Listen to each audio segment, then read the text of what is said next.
നമസ്കാരം.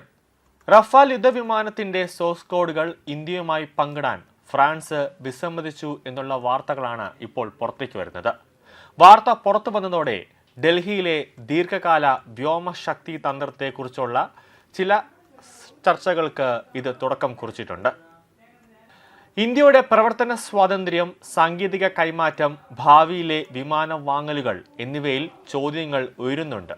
Source code ലഭിച്ചാൽ ഇന്ത്യക്ക് തന്നെ യുദ്ധവിമാനത്തിൽ സ്വയം മാറ്റങ്ങൾ വരുത്താൻ കഴിയുമായിരുന്നു.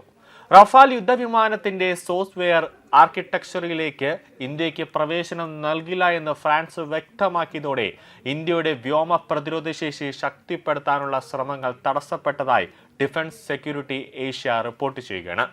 വിമാനത്തിന്റെ സെൻസർ ഫ്യൂഷനിലും അതിജീവനത്തിലും നിർണായകമായ തേൽസ് RBE-2 കൂടാതെ AESA radar, MDPU mission computer, Spectra electronic warfare suit തുടങ്ങിയ സംവിധാനങ്ങളെ ഈ തീരുമാനം ബാധിക്കും.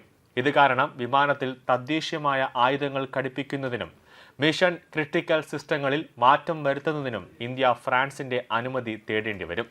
സോഴ്സ് കോഡ് ഇല്ലാതെ റഡാർ അൽഗോരിതങ്ങൾ, അതോടൊപ്പം തന്നെ ഇലക്ട്രോണിക് വാർഫെയർ പ്രതികരണങ്ങൾ എന്നിവയിൽ മാറ്റം വരുത്താൻ ഡസാൾട്ട് ഏവിയേഷൻ, തേൽസ് ഗ്രൂപ്പ് തുടങ്ങിയ കമ്പനികളുമായി സഹകരിക്കേണ്ടി വരും. 114 റഫാൽ വിമാനങ്ങൾ കൂടി വാങ്ങാൻ ഇന്ത്യ ആലോചിക്കുന്ന പശ്ചാത്തലത്തിൽ ഈ വിഷയം കൂടുതൽ ഗൗരവകരമായിട്ടുണ്ട്. വ്യോമസേനയിലെ വിമാനങ്ങളുടെ കുറവ് പരിഹരിക്കാൻ ഉദ്ദേശിച്ചുള്ള ഈ കരാറിന് കോടിക്കണക്കിന് ഡോളറുടെ ചെലവാണ് പ്രതീക്ഷിക്കുന്നത്. എന്നാൽ സോഴ്സ് കോഡ് ലഭിക്കാത്തത് ഇന്ത്യയുടെ സാങ്കേതിക പരമാധികാരത്തെ ബാധിക്കുമെന്നാണ് പ്രതിരോധ വിദഗ്ധർ ചൂണ്ടിക്കാട്ടുന്നത്. പുറത്തുനിന്നുള്ള സാങ്കേതിക പരിശോധനകൾ ഇല്ലാതെ വിമാനങ്ങളിൽ മാറ്റങ്ങൾ വരുത്താനുള്ള ഇന്ത്യയുടെ കഴിവിനെ ഇത് പരിമിതിപ്പെടുത്തിയേക്കാം. അതേസമയം റഷ്യ തങ്ങളുടെ Su-57 വിമാനങ്ങളുടെ സോഴ്സ് കോഡുകൾ പങ്കിടാൻ തയ്യാറാണെന്ന് അറിയിച്ചത് ചർച്ചകൾക്ക് പുതിയ മാനം നൽകിയിട്ടുണ്ട്. ഫ്രാൻസ് ഇന്ത്യയുടെ വിശ്വസ്ത പങ്കാളിയാണെന്ന് വിദേശകാര്യമന്ത്രി S. ജയശങ്കർ നേരത്തെ പറഞ്ഞിട്ടുണ്ടെങ്കിലും സാങ്കേതിക വിദ്യ പങ്കിടുന്നതിലെ ഈ തടസ്സം വരും കാലങ്ങളിൽ ഇന്ത്യയുടെ വ്യോമശക്തി തന്ത്രങ്ങളെ എങ്ങനെ ബാധിക്കുമെന്നത് നിർണായകമാണ്. എന്തുകൊണ്ടാണ് Su-57 റഫാലിനേക്കാളും F-35 ഇന്ത്യക്ക് മികച്ചതാകുന്നത്? അതിലൊന്നാമത്തേത് രൂപകൽപ്പനയും സെൽത്ത് ശേഷിയും. Su-57 വായുഗതികമായ രൂപകൽപ്പന അതിന്റെ സെൽത്ത് സാങ്കേതിക വിദ്യയ്ക്ക് പ്രാധാന്യം നൽകിക്കൊണ്ടുള്ളതാണ്. ഈ വിമാനത്തിന് 20.1 മീറ്റർ നീളവും 14.1 മീറ്റർ ഒരു വിങ്സ് ആകൃതി, അതായത് ചിറകുകൾ തമ്മിലുള്ള അകലവും ഉണ്ട്.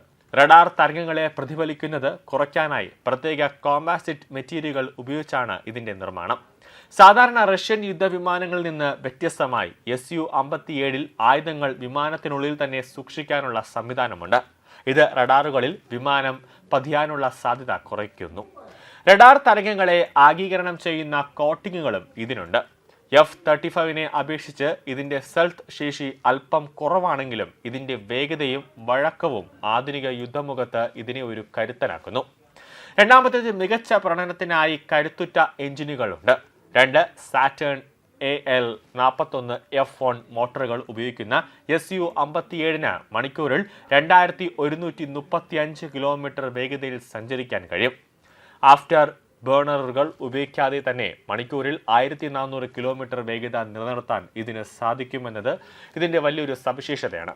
ഭാവിയിൽ വരാനിരിക്കുന്ന പലതരത്തിലുള്ള എഞ്ചിനുകൾ അത് വിമാനത്തിന്റെ കാര്യക്ഷമതയും കരുത്തും ഇനിയും വർദ്ധിപ്പിക്കും. ആധുനിക ഏവിയോണിക്സും സെൻസർ സംവിധാനങ്ങളും Su-57 അത്യാധുനിക സെൻസറുകളും സംവിധാനങ്ങളും സജ്ജീകരിച്ചിട്ടുണ്ട്.